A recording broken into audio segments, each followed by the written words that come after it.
ആദ്യം തന്നെ നമ്മളൊരു A4 ഷീറ്റ് എടുക്കുക. നമ്മുടെ സ്ക്വിഷി ബുക്കിന് 8 പേജാണുള്ളത്. അതുകൊണ്ട് അപ്പുറവും ഇപ്പുറവും വെച്ച് നോക്കുകയാണെങ്കിൽ 16 ബോക്സാണ് നമ്മൾ വരയ്ക്കേണ്ടത്. ബാക്കി 2 ബോക്സ് ഞാൻ വേറൊരു A4 ഷീറ്റിലാണ് വരച്ചേക്കണത്.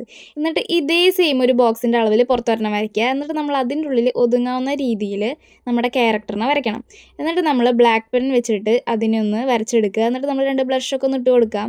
അത് കഴിഞ്ഞിട്ട് ടേപ്പ് വെച്ചിട്ട് അപ്പുറം ഒട്ടിച്ച് കഴിഞ്ഞതിന് ശേഷം വേണം നമ്മൾ കട്ട് ചെയ്തെടുക്കാൻ വേണ്ടിയിട്ട്. അത് കഴിഞ്ഞിട്ട് നമ്മൾ ഈ ഓരോ ബോക്സിലും നമ്മുടെ ഓരോ പേജും സെറ്റ് ചെയ്യുകയാണ്. ഇത് ഫ്രണ്ട് പേജാണ് ഞാൻ ചെയ്തുകൊണ്ടിരിക്കുന്നത്. ഹലോ കിറ്റി എഴുതിയിട്ട് ഇഷ്ടമുള്ള പോലെ നിങ്ങൾക്ക് വരയ്ക്കാം. അത് കഴിഞ്ഞിട്ട് സെക്കൻഡ് പേജിൽ നമ്മളൊരു പില്ലോയും അതുപോലെ തന്നെ ഒരു ബ്ലാങ്കറ്റും, അതാണ് നമ്മൾ ഉദ്ദേശിക്കുന്നത്. ഇത് ബ്ലാങ്കറ്റ് വേറെ സെപ്പറേറ്റ് ആയിട്ട് വരയ്ക്കണം. അത് നമുക്ക് കട്ട് ചെയ്തിട്ട് ഒട്ടിക്കാവുന്ന രീതിയിൽ നമ്മൾ ചെയ്യണം.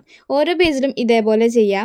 അത് കഴിഞ്ഞിട്ട് തേർഡ് പേജ് വരുന്നത് നമ്മൾ ഫുഡിൻ്റെ ഒരു സംഭവം വയ്ക്കാനാണ്. അപ്പോൾ ഫുഡിൻ്റെ ഒരു ഗ്ലാസ്, ഒരു ജ്യൂസിൻ്റെ പോലെയും പിന്നെ നമുക്കൊരു ചിപ്സ് പോലെയുള്ള സംഭവം, അതുപോലെ തന്നെ ഒരു കോപ്പയും, അത് നമ്മൾ സെപ്പറേറ്റ് ആയിട്ട് വരയ്ക്കുക. പിന്നെ നെക്സ്റ്റ് പേജിൽ ചെറിയൊരു ടബ് പോലെ താഴെ വരയ്ക്കുക. അത് കഴിഞ്ഞിട്ട് വേറൊരു പേജിൽ ചെറിയൊരു ഷവർ പോലെ നിങ്ങളൊന്ന് സെറ്റ് ചെയ്യുക. അത് കഴിഞ്ഞിട്ടുള്ള പേജിലൊന്നും ചെയ്യേണ്ട, അതിനുള്ള ഒട്ടിക്കാനാണുള്ളത്. ഇതുപോലെ 2 വരച്ചെടുക്കുക. അതായത് ഒരു ടവൽ പോലെ 2 കവർ ചെയ്യാൻ വേണ്ടിയിട്ടുള്ള പോലെ. നെക്സ്റ്റ് പേജ് മിററും അതുപോലെ തന്നെ മേക്കപ്പിൻ്റെ സാധനങ്ങളൊക്കെ വയ്ക്കാനുള്ള ഒരു പേജാണ്. അതേപോലെ വരച്ച് കഴിഞ്ഞിട്ട് ഇതേപോലെ വരയ്ക്കുക. അതായത് ഇതിൽ കാണിക്കുന്ന പോലെ തന്നെ വരച്ചാൽ മതി. അത് കഴിഞ്ഞിട്ട് വരുന്ന 2 പേജിലും ഒരെണ്ണത്തിൽ കളറിംഗ് പേജ് എന്നും മറ്റു പേജിൽ പസിൽ നിന്നും എഴുതിയിട്ട് വെറുതെ ഇങ്ങനെ റൗണ്ട് ചെയ്ത് വെച്ചാൽ മതി. അത് മാത്രം മതി. ഇപ്പം ഞാൻ ചെയ്തുകൊണ്ടിരിക്കുന്നത് ഏറ്റവും ലാസ്റ്റത്തെ പേജാണ്. അതിലൊരു ബോയാണ് ഞാൻ വരച്ചിട്ടുള്ളത്. ബാക്കിയുള്ള എല്ലാ പേജും നമുക്ക് ഓരോ പാറ്റേൺസ് മാത്രമാണ് വരയ്ക്കാനായിട്ടുള്ളത്. അതുകൊണ്ടാണ് അത് വെറുതെ ഇങ്ങനെ ഇട്ടേക്കണത്. നമുക്ക് ഇഷ്ടമുള്ള പാറ്റേൺസ് വെച്ച് ബാക്കിയുള്ളതിലൊക്കെ വരയ്ക്കാം. നമുക്കിതുപോലെ ഓരോ ഡ്രസ്സൊക്കെ വരച്ചിട്ട് ഓരോ ഡ്രസ്സ് വയ്ക്കാൻ വേണ്ടിയിട്ടാണ് ഓരോ പാറ്റേൺ വെച്ചിട്ടുള്ള പേജ് നമ്മൾ യൂസ് ചെയ്യണത്. അതുകൊണ്ടാണ് അതിൽ പാറ്റേൺസ് മാത്രം മതി എന്ന് പറഞ്ഞത്. എക്സ്ട്രാ ഒരു പേജും കൂടി വരുന്നുണ്ട്. അതിൽ വേണമെങ്കിൽ ക്രൗണോ ബാഗോ അല്ലെങ്കിൽ വല്ല ക്യാപ്പോ അങ്ങനെ വല്ലതൊക്കെ നിങ്ങൾക്ക് വരച്ച് വെക്കാവുന്നതാണ്. ഞാൻ അതിൽ ഗ്ലാസ് അതുപോലെ തന്നെ ക്രൗണും അതുപോലെ തന്നെ ക്യാപ്പുമാണ് ഞാൻ വെച്ചിട്ടുള്ളത്. പിന്നത്തെ പരിപാടി കണ്ടില്ല, ഇതെല്ലാതും കൊണ്ട് കളർ ചെയ്തെടുക്കുക. എല്ലാതും നിങ്ങൾക്ക് ഇഷ്ടമുള്ള രീതിയിൽ കളർ ചെയ്തെടുക്കാം. ഞാൻ ചെയ്യുന്നതുപോലെ തന്നെ ചെയ്യേണ്ട, നിങ്ങൾക്ക് ഇഷ്ടമുള്ള രീതിയിൽ എടുക്കാം. അതുപോലെ പാറ്റേൺസും വരയ്ക്കാം. ഞാൻ ഇവിടെ ഭയങ്കര സിമ്പിൾ ആയിട്ടുള്ള പാറ്റേൺസ് ആണ് എടുക്കുന്നത്. വെറുതെ ലവ് അങ്ങോട്ടും വരയ്ക്കുക. അതുപോലെ തന്നെ ഗ്രിഡ്, അതുപോലെ തന്നെ വേവ് പോലെ ഒരു പാറ്റേൺ, അതൊക്കെയാണ് ഞാൻ യൂസ് ചെയ്തിട്ടുള്ളത്. ഇത് കഴിഞ്ഞിട്ട് നമ്മൾ ബ്ലാക്ക് പെന്നോ അല്ലെങ്കിൽ ബ്ലാക്ക് സ്കെച്ചോ വെച്ചിട്ട് ഇതേപോലെ എല്ലാ പേജുമേയും ആ ലൈൻസ് ഇല്ലേ അവിടെ നമ്മൾ വരയ്ക്കുക. അത് കഴിഞ്ഞിട്ട് നമ്മൾ നേരത്തെ വരച്ച് വെച്ചിട്ടുണ്ടായിരുന്നില്ലേ അതിന്റെ മേളിൽ ടേപ്പ് ഒട്ടിക്കണം. മേളിലും ടേപ്പ് ഫ്രണ്ടിലും ഒട്ടിക്കണം, അതുപോലെ തന്നെ ബാക്കിലും ഒട്ടിക്കണം. ഞാനിപ്പോൾ ഒട്ടിച്ച് വെച്ച പോലെ ബാക്കിലും ഒട്ടിക്കണം, അതുപോലെ തന്നെ ഫ്രണ്ടിലും ഒട്ടിച്ച് കഴിഞ്ഞിട്ട് വേണം നമ്മൾ കട്ട് ചെയ്യാൻ വേണ്ടിയിട്ട്. നമ്മുടെ പേജസ് ഒക്കെ നമ്മൾ ഇതേപോലെ വേണം കട്ട് ചെയ്യാൻ വേണ്ടിയിട്ട്. രണ്ടീശ് വെച്ച് എല്ലാം കൂടി കട്ട് ചെയ്യാം.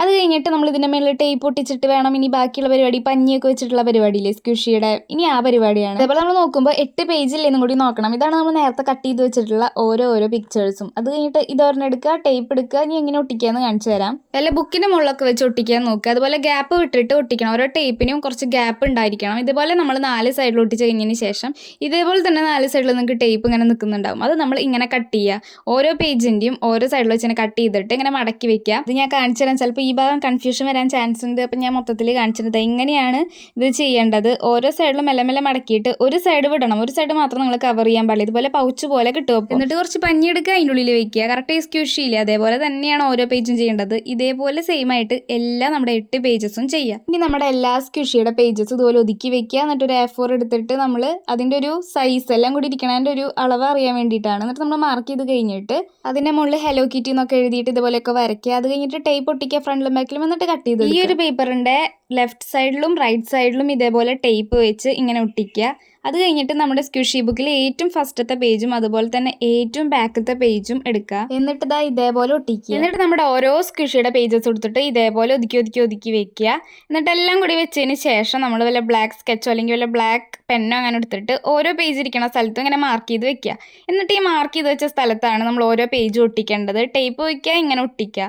ഇതേപോലെ നമ്മൾ എല്ലാ പേജസും ഒട്ടിച്ച് കഴിഞ്ഞതിന് ശേഷം നമുക്കൊരു ബുക്ക് പോലെ കിട്ടും. അത് കഴിഞ്ഞിട്ട് ഡബിൾ സൈഡ് ടേപ്പോ അല്ലെങ്കിൽ വല്ല സാധാ ടേപ്പ് പോലെ ചുരുട്ടി ഒട്ടിച്ചിട്ടുള്ളത് എടുക്കുക. നേരത്തെ നമ്മൾ കുറച്ച് നമ്മൾ വരച്ച് വെച്ചിട്ടുണ്ടായിരുന്നില്ലേ ടേപ്പൊക്കെ ഒട്ടിച്ചിട്ട്, അതൊക്കെ ഒട്ടിക്കാനാണ് ഈ ഒരു സംഭവം. ഇതെങ്ങനെയൊക്കെ ഒട്ടിക്കേണ്ടതെന്ന് ഞാൻ അതിൽ കാണിക്കുന്നുണ്ട്. ഇതേപോലെ ഒട്ടിക്കുക. അത് കഴിഞ്ഞിട്ട് കളറിംഗ് പേജിൻ്റെ അവിടെ നമ്മൾ ഒട്ടിക്കാൻ വേണ്ടിയിട്ട് ചെറിയൊരു ഇമേജ്, നിങ്ങൾ എന്തെങ്കിലും സിമ്പിൾ ആയിട്ടുള്ള വല്ല ഡ്രോയിങ് വരച്ചിട്ട് കളർ ചെയ്യാണ്ട് ഇതേപോലെ ഒട്ടിക്കുക. ഞാൻ ഒരെണ്ണം വരച്ചിട്ടുണ്ട്. അതുപോലെ തന്നെ പസ്സിൽ നിങ്ങൾക്ക് ഏതെങ്കിലും പിക്ചർ ഉണ്ടെങ്കിൽ അതിങ്ങനെ കട്ട് ചെയ്തിട്ട് വെക്കാവുന്നതാണ്. അതും കൂടി കഴിഞ്ഞാൽ കഴിഞ്ഞു മക്കളെ. ഇത്രയൊക്കെ ഉള്ളൂ നമ്മുടെ ഈ ഒരു സ്ക്വിഷി ബുക്ക് ഉണ്ടാക്കിയെടുക്കാനുള്ള സംഭവം. ആകെ A4 ഷീറ്റ്, ടേപ്പ്, അതുപോലെ തന്നെ സ്കെച്ച്, ഇതൊക്കെ മതി. ഇതൊക്കെ ധാരാളം. എങ്ങനെയുണ്ട് നമ്മുടെ സ്ക്വിഷി ബുക്ക്? അടിപൊളിയല്ലേ? അപ്പോൾ ഇതുവരെ വീഡിയോ സ്കിപ്പ് ചെയ്യാണ്ട് കണ്ട എല്ലാവർക്കും താങ്ക് യു സോ മച്ച്. ഇതേപോലത്തെ വീഡിയോസിന് വേണമെന്നുണ്ടെങ്കിൽ സബ്സ്ക്രൈബ് ചെയ്ത് വെച്ചോ. അപ്പോൾ എല്ലാവരും ഈ സ്ക്വിഷി ബുക്ക് ഉണ്ടാക്കി നോക്കുക. പിന്നെ ലൈക്ക് ചെയ്യുക, ഷെയർ ചെയ്യുക. അപ്പോൾ സബ്സ്ക്രൈബ് ചെയ്യാൻ മറക്കല്ലേ. അപ്പോൾ ഓക്കെ, ബൈ.